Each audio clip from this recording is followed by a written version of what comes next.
RDC-USA. Si Kagame défie Trump, Tshisekedi et les FARDC doivent être prêts pour une guerre totale. Foreign ministers of the Democratic Republic of the Congo and Rwanda. Les ministres des Affaires étrangères de la République démocratique du Congo et du Rwanda se sont rendus à la Maison-Blanche pour signer un accord de paix historique que nous avons négocié. Ils se battent depuis 30 ans. 7 millions de personnes sont mortes, et certains estiment que le chiffre réel est bien plus élevé. Cela a été une guerre longue et brutale, et je voulais simplement dire que les pays représentés étaient très heureux que nous ayons pu résoudre ce problème. Je pense que dans les semaines à venir, les dirigeants des deux pays viendront signer l'accord final. Comme vous le savez, nous avons reçu les ministres des Affaires étrangères la semaine dernière, mais nous allons désormais signer la fin de cette horrible guerre de 30 ans. Cela dure depuis bien trop longtemps. J'en ai lu beaucoup, j'en ai beaucoup entendu parler, et c'était une guerre violente, une guerre terrible. Je tiens à remercier notre excellent conseiller principal pour l'Afrique, Massad Boulos, pour avoir contribué à la médiation de cette avancée majeure. Il a joué un rôle très actif dans ce règlement. La plupart des gens pensaient que c'était impossible à réaliser, mais il reste encore beaucoup à faire.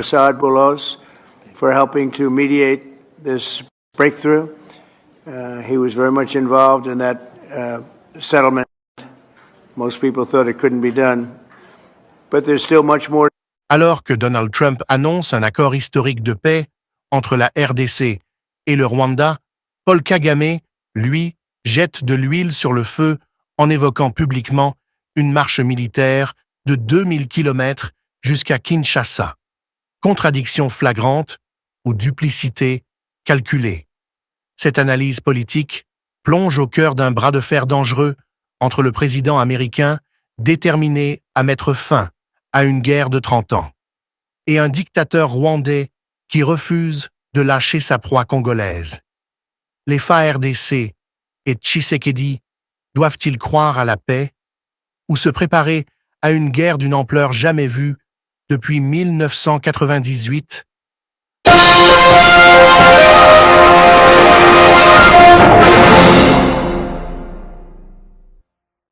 Dans la dynamique complexe des relations entre la République démocratique du Congo, le Rwanda et les puissances internationales, les discours contradictoires deviennent des indices précieux pour comprendre les enjeux invisibles qui se jouent en coulisses. D'un côté, le président américain Donald Trump proclame fièrement depuis la Maison-Blanche qu'un accord de paix historique a été trouvé entre la RDC et le Rwanda, mettant fin à une guerre vieille de 3 décennies et ayant coûté la vie à plus de 7 millions de personnes. De l'autre, le président rwandais Paul Kagame, dans une déclaration troublante, menace d'envahir la RDC jusqu'à Kinshasa, affirmant que son armée est prête à parcourir 2000 km en territoire congolais. Ce contraste saisissant entre diplomatie américaine et rhétorique guerrière rwandaise ne peut être ignoré. Il pose une question cruciale. Qui ment, qui manœuvre, et surtout, qui se prépare réellement à ce qui pourrait être l'affrontement le plus sanglant de l'Afrique centrale depuis le début du XXIe siècle. Les propos de Trump sont clairs. Il évoque un processus de paix longtemps jugé impossible. Il félicite son conseiller spécial pour l'Afrique, Massad Boulos, pour avoir réussi à convaincre les diplomaties de Kigali et Kinshasa de s'asseoir à la même table. Il annonce même que les présidents Félix Tshisekedi et Paul Kagame signeront dans les prochaines semaines un accord qui tournera enfin la page de la guerre entre les deux pays. Dans cette vision américaine, il s'agirait d'une percée diplomatique équivalente aux accords d'Abraham au Moyen-Orient. La fin d'une guerre invisible mais meurtrière, une normalisation attendue, une stabilité précieuse dans une région riche en minerais stratégiques. Mais le timing du discours de Paul Kagame vient contrecarrer cette narration optimiste. Devant un parterre de journalistes et de responsables sécuritaires, il ne parle ni de paix, ni de réconciliation. Il parle de guerre. Il affirme que ses troupes sont prêtes à s'enfoncer profondément dans le territoire congolais jusqu'à Kinshasa. 2000 kilomètres. Ce n'est pas une formule rhétorique, c'est une déclaration de guerre voilée qui donne au FARDC, à Tshisekedi, à l'opinion congolaise et à la communauté internationale un avertissement brutal. Le Rwanda n'a pas renoncé à ses ambitions sur le sol congolais. Lorsque Kagame s'exprime ainsi publiquement, ce n'est jamais par hasard. Chaque mot est pesé. Chaque phrase a une fonction stratégique. Ce type de communication vise toujours plusieurs cibles. Ses partisans internes, qu'il galvanise en leur rappelant la puissance de l'armée rwandaise, les Congolais, qu'il veut intimider et diviser, mais surtout les puissances étrangères à qui il envoie un signal. Il ne cédera pas à la pression internationale, même si Trump, Biden ou les Nations Unies le somment de signer un accord de paix. Il entend faire comprendre qu'il garde l'initiative militaire. C'est ici que le jeu devient extrêmement dangereux pour Kagame. Car si Trump croit sincèrement à la paix, il n'est pas naïf. S'il a investi du capital politique en affirmant publiquement que l'accord de paix est imminent, il ne tolérera pas d'être discrédité par une attaque rwandaise en RDC dans les semaines à venir. Ce serait un camouflet diplomatique pour les États-Unis, un défi lancé à leur autorité, une provocation directe. Et dans l'univers de Trump, les provocations se paient cher. D'autant que l'implication américaine dans le dossier ne se limite pas à une posture de médiation passive. Depuis plusieurs mois, les signaux sont clairs. Washington souhaite une stabilisation durable de l'Est congolais. Non pas par simple altruisme, mais parce que les minerais stratégiques de la RDC, cobalt, coltan, lithium, sont cruciaux pour la transition énergétique et la compétition technologique avec la Chine. Si la guerre se poursuit, les projets américains d'investissement et de sécurisation des chaînes d'approvisionnement seront menacés. Kagame, en persistant dans une logique d'agression, risque non seulement de se couper de Washington, mais aussi de s'exposer à des sanctions, à un isolement diplomatique et, à terme, à un renversement soutenu en coulisses par des puissances qui en ont fini avec les dictateurs encombrants. Mais pourquoi Kagame adopte-t-il cette posture suicidaire? Pourquoi défier l'ordre mondial au moment même où il aurait pu sauver la face en signant un accord imposé par Trump et bénéficiant d'un soutien international? Parce que pour Kagame, cet accord signifie la fin de son contrôle indirect sur l'Est congolais. Il sait que si le monde lui impose de retirer le RDF, d'abandonner le M23, de renoncer à l'exploitation illégale des minerais congolais, c'est tout son système de pouvoir qui s'écroule. L'économie rwandaise, artificiellement dopée par le pillage des ressources de la RDC, ne survivra pas sans cette rente de guerre. L'élite militaire et économique de Kigali, liée à des circuits d'exportation illicites, depuis Goma jusqu'à Dubaï, Londres et Tel Aviv, verrait ses revenus s'effondrer. Kagame, isolé, pourrait même faire face à des mouvements internes de contestation au sein de l'appareil sécuritaire rwandais, déjà fragilisé par des purges et des désertions. Ainsi, sa déclaration sur la marche vers Kinshasa n'est pas une simple provocation. C'est un appel à la fuite en avant. Il cherche à créer une situation de guerre totale qui lui permettrait de légitimer son maintien au pouvoir, de mobiliser les forces internes autour d'un ennemi extérieur et d'éviter une transition démocratique ou une reddition diplomatique humiliante.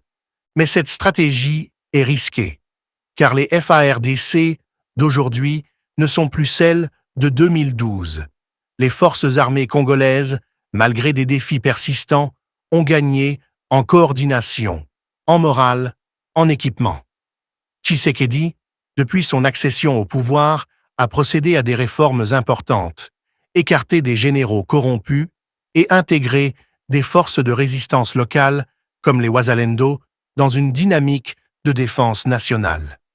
Surtout, il bénéficie aujourd'hui d'un soutien populaire massif pour mener la guerre de libération contre les occupants rwandais. Si Kagame déclenche réellement une marche militaire vers Kinshasa, il pourrait se heurter à une résistance acharnée, à une mobilisation générale du peuple congolais, à des opérations asymétriques dans tout l'est de la RDC. Il pourrait voir son armée engloutie dans un conflit de longue durée, dans un pays au territoire immense, où chaque colline, chaque forêt, chaque village peut devenir un piège. La RDC n'est pas le Mali ni la Centrafrique. C'est un géant géographique et humain. Si Kagame sous-estime ce facteur, il court à sa perte. Le pire pour lui serait que Trump et ses conseillers en viennent à la conclusion que le dictateur rwandais ne veut pas de paix, mais seulement de guerre. Car dans ce cas, toutes les cartes seront rebattues. Les États-Unis pourraient décider de l'isoler, de l'affaiblir, voire de le remplacer par une figure plus docile ou plus utile à leurs intérêts géopolitiques. Et contrairement à ce que pense Kagame, les Rwandais ne sont pas prêts à mourir pour un homme. En cas de basculement du rapport de force, beaucoup de ses alliés l'abandonneront, comme cela s'est produit pour d'autres tyrans africains. Il est donc impératif que la RDC prenne au sérieux les menaces de Kagame. L'histoire récente montre que lorsqu'il annonce une opération militaire, il l'a souvent déjà planifiée. Il s'agit d'un signal stratégique. C'est pourquoi les FARDC doivent renforcer leur ligne de défense, s'équiper, former les unités spéciales, mobiliser les réservistes et surtout préparer l'opinion publique à une guerre d'envergure. La paix se prépare en temps de paix, mais aussi en se préparant à la guerre. Tshisekedi, dans ce contexte, doit poursuivre sur deux fronts. D'une part, maintenir le dialogue diplomatique avec les États-Unis pour s'assurer que le Rwanda ne bénéficie plus d'aucune complaisance internationale. D'autre part, accélérer la préparation militaire du pays. Il doit aussi continuer à construire des alliances régionales, notamment avec le Burundi, la Tanzanie, l'Angola et la Zambie, pour isoler Kagame sur le plan géopolitique. Enfin, il faut rappeler que l'avenir de la paix en Afrique centrale dépend aussi de la capacité des Congolais à rester unis, lucides et à ne pas tomber dans les pièges de la désinformation et de la division ethnique que Kagame sait si bien manipuler. Ce n'est qu'en se préparant au pire que l'on peut espérer éviter le pire. Kagame joue un jeu dangereux. Il croit peut-être que le monde est encore dupe. Mais cette fois, il risque de s'être trompé d'époque, de président américain et de peuple congolais.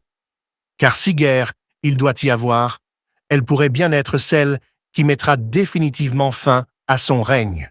Et ce règne, longtemps présenté comme un modèle de stabilité par des chancelleries occidentales aveugles ou intéressées, repose en réalité sur la peur, la manipulation et le pillage. Le régime de Paul Kagame a survécu en instrumentalisant les traumatismes du génocide de 1994 pour justifier une politique étrangère agressive, des violations massives des droits humains et une mainmise sur les ressources naturelles du Congo voisin. Mais cette stratégie touche aujourd'hui à ses limites. Kagame ne peut plus prétendre être un garant de paix quand il tient des discours belliqueux sur Kinshasa.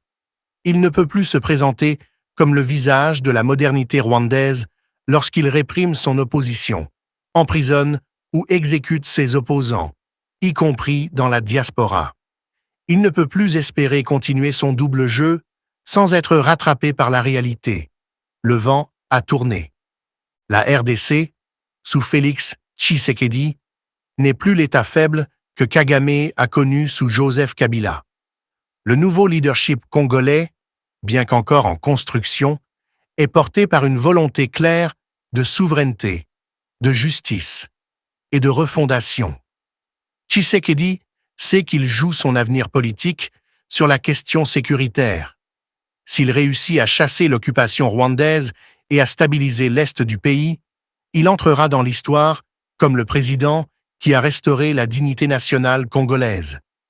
Mais cette restauration ne viendra pas sans heurts. Elle exigera des sacrifices, de la discipline, une réorganisation profonde de l'appareil sécuritaire et une vigilance absolue face aux trahisons internes, aux complicités héritées de l'ère Kabila et aux infiltrations soutenues par Kigali. Car Kagame, même affaibli, reste un stratège redoutable. Il sait diviser pour régner. Il sait instrumentaliser certains Banyamulenge contre Kinshasa. Il sait financer des rébellions factices, créer des faux groupes d'opposition armés ou manipuler des ONG pour brouiller les pistes de la vérité. C'est pourquoi la bataille contre Kagame ne doit pas seulement être militaire.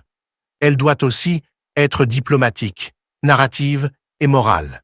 Il faut continuer à documenter ses crimes, comme l'ont fait récemment Michael Arong, Anne Garrison ou encore les experts de l'ONU. Il faut exposer son hypocrisie sur la scène internationale, démasquer ses relais de propagande et mobiliser l'opinion publique africaine pour dénoncer l'illusion du modèle rwandais. Dans cette guerre d'images et d'opinion, les médias africains ont un rôle crucial à jouer. Trop souvent, la parole médiatique africaine est façonnée depuis Paris, Bruxelles ou New York. Il est temps que les Congolais, les Burundais, les Tanzaniens, les Zambiens, les Sud-Africains prennent le relais et parlent d'eux-mêmes, pour eux-mêmes. L'agression rwandaise en RDC n'est pas seulement une question congolaise, c'est une question africaine. Elle pose le dilemme de notre souveraineté, de notre unité et de notre dignité collective. La stratégie américaine, notamment sous Trump, vise à sécuriser les ressources et à stabiliser la région. Mais cette stratégie ne tolérera pas longtemps les contradictions d'un Kagame belliqueux. Si Kagame continue de saboter les efforts de paix, il deviendra un obstacle stratégique à abattre. Et dans le langage diplomatique américain, cela se traduit souvent par un changement de régime discret, un étranglement économique, une déstabilisation ciblée ou un isolement systématique. Ce scénario n'est pas nouveau. Il s'est joué ailleurs, avec Kadhafi, Mobutu, Blaise Compaoré ou Omar el-Béchir. Tous croyaient être indispensables. Tous ont été évincés une fois devenus inutiles ou trop gênants pour l'ordre international dominant. Kagame, malgré ses relations historiques avec les cercles du pouvoir occidental, est en train de franchir cette ligne rouge. Trump ou tout autre président américain qui défendra une politique de stabilité en Afrique centrale ne tolérera pas une guerre qui pourrait faire dérailler les investissements américains et renforcer la présence russe ou chinoise dans la région. Pour la RDC, cette fenêtre de tir est historique. Il faut frapper pendant que le fer est chaud.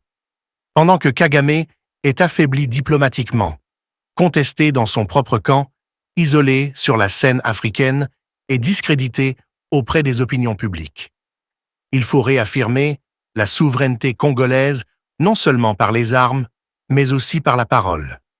En exposant le mensonge fondamental du régime rwandais, celui de la sécurité extérieure, pour dissimuler la peur intérieure. En effet, Kagame ne peut plus gouverner que par la peur. Peur des journalistes, peur des opposants, peur des intellectuels critiques, peur même de ses anciens compagnons d'armes. L'affaire Victoire Ingabire, les assassinats d'opposants à l'étranger, les purges internes au sein du RDF, tout cela montre que le régime est en train de se refermer sur lui-même. Et lorsqu'un régime commence à avoir peur de sa propre ombre, c'est souvent le signe de sa fin prochaine. Mais cette fin n'adviendra pas automatiquement. Elle dépendra de la capacité de la RDC à tenir bon, à ne pas céder aux provocations, à maintenir une ligne de fermeté et de responsabilité. Tshisekedi ne doit pas tomber dans le piège d'une paix signée à la hâte sous pression internationale, alors que le Rwanda continue de renforcer ses positions militaires en territoire congolais. Il doit exiger des garanties, un calendrier précis, un mécanisme de vérification indépendant et une implication internationale robuste. En attendant, les FARDC doivent s'entraîner, se structurer, s'équiper et surtout se moraliser. La guerre ne se gagne pas seulement avec des armes, mais aussi avec des soldats convaincus, formés, disciplinés et aimant leur pays. C'est le moment pour Tshisekedi de bâtir une armée républicaine digne de ce nom, de faire de la défense nationale une priorité stratégique absolue, d'unir les Congolais autour d'un seul objectif, en finir, une bonne fois pour toutes, avec l'humiliation rwandaise. Si Kagame ose marcher sur Kinshasa, il doit trouver sur son chemin non pas un État faible, mais un peuple debout, un peuple conscient que sa survie et sa dignité dépendent de sa capacité à repousser l'agresseur, à reconquérir son territoire et à imposer le respect. C'est cette posture, ferme mais responsable, que le Congo doit adopter. Car au fond, la vraie question n'est pas de savoir si Kagame ira jusqu'à Kinshasa. La vraie question est de savoir s'il en reviendra. Et à cette question, seul le peuple congolais, uni et résolu, peut apporter une réponse claire et définitive. Le moment est venu de tourner la page de la peur, d'écrire une nouvelle histoire où l'agresseur n'est plus celui qui dicte les termes de la paix, où le Congo ne négocie plus sa souveraineté, mais l'impose par la force du droit, la puissance de son armée et la solidarité de ses peuples. Paul Kagame joue avec le feu, et il semble ne pas comprendre que ce feu pourrait bien être celui qui consumera son régime. Quant à Félix Tshisekedi, il doit continuer à naviguer avec lucidité entre les pièges de la paix conditionnelle et les nécessités d'une guerre juste. Car aujourd'hui, c'est la paix qui est une ruse, et la guerre qui est devenue une obligation patriotique. La RDC doit donc agir avec courage, intelligence et vision. Le peuple congolais a trop souffert. Il mérite enfin la paix, la vraie. Mais s'il faut encore combattre pour la conquérir, alors qu'il en soit ainsi. L'histoire jugera. Et elle se souviendra que face à la menace d'un dictateur isolé, un peuple géant a dit non, et qu'il a vaincu.